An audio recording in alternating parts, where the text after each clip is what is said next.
Waziri wa usalama wa kitaifa wa Israel Itamar Ben-Gvir amezua mjadala mpya baada ya kuonyesha eneo linalojengwa ndani ya gereza moja katikati mwa Israel ambalo limeandaliwa kwa ajili ya wafungwa watakaohukumiwa kifo kwa makosa yanayohusishwa na ugaidi.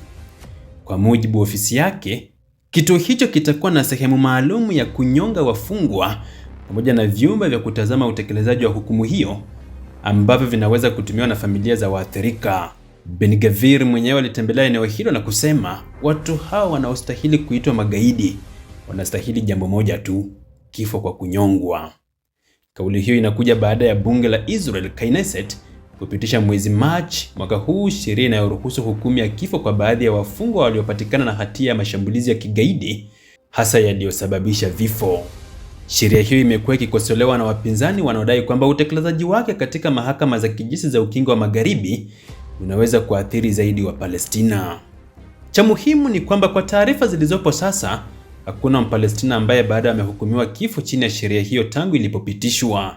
Kinachoonekana zaidi sasa ni maandalizi ya miundombinu ambayo serikali inaweza kutumia endapo hukumu hizo zitatolewa na kukamilika kwa taratibu za kisheria.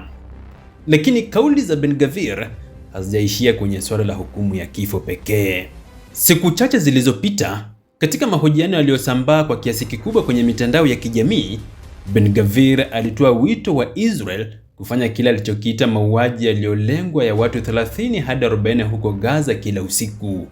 Alisema baadhi ya watu huko Gaza hawastahili kuishi kabisa, na akapendekeza mashambulizi zaidi hata dhidi ya watu ambao kwa maelezo ya ripoti hawakuwa tishio la haraka.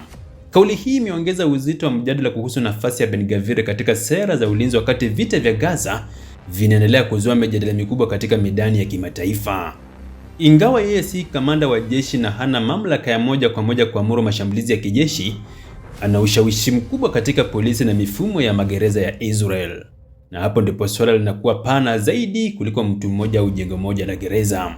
Kwa upande wa Ben-Gvir na wafuasi wake, adhabu ya kifo inaelezwa kama njia ya kuleta haki kwa waathiriwa na kuzuia mashambulizi ya baadaye. Serikali yake imekuwa ikisisitiza kwamba watu waliopatikana na hatia ya mauaji ya Waisraeli kwa sababu za ugaidi wanapaswa kukabiliwa na adhabu kali zaidi ya kifo. Lakini wapinzani wa sheria hiyo wanaona hatari kubwa katika matumizi yake, hasa kwa sababu sehemu muhimu ya utekelezaji wake inalenga wafungwa wanaohukumiwa katika mfumo wa mahakama za kijeshi wa Ukingo wa Magharibi, wanaikosoa kwa misingi ya haki ya kuishi, usawa mbele ya sheria na haki ya kusikilizwa kwa haki. Pia kuna swali kubwa la kisheria na kimaadili kuhusu tofauti kati ya hukumu ya kifo baada ya kesi na hukumu ya kuuawa bila mchakato wa kisheria. Hukumu ya kifo, hata inapotekelezwa na serikali baada ya mahakama kutoa hukumu, ni aina ya adhabu ya kisheria. Lakini wito wa kuwaua watu 30 au 40 kila usiku mmoja ni jambo tofauti kabisa ikiwa unawahusu watu ambao hawajahukumiwa na mahakama. Ndiyo maana kauli kama hizo zimeibua wasiwasi mkubwa kuhusu sheria za kimataifa za vita na ulinzi wa kiraia. Kwa mtazamo mpana, kauli mbili za Ben-Gvir zinaonyesha mtazamo mkali unaounganisha sera za magereza, adhabu ya kifo na matumizi ya nguvu huko Gaza. Moja inalenga kuweka mazingira ya kisheria na kimwili kwa ajili ya kunyonga wafungwa waliopatikana na hatia, nyingine inataka kuongeza kwa mashambulizi ya mauaji huko Gaza. Swali kubwa linalobakia ni kama sera hizi zitaleta kile ambacho wafuasi wake wanakiita deterrence, au kama zitaongeza zaidi mzunguko wa kulipiza kisasi na kufanya uwezekano wa suluhu ya kisiasa kuwa ngumu zaidi.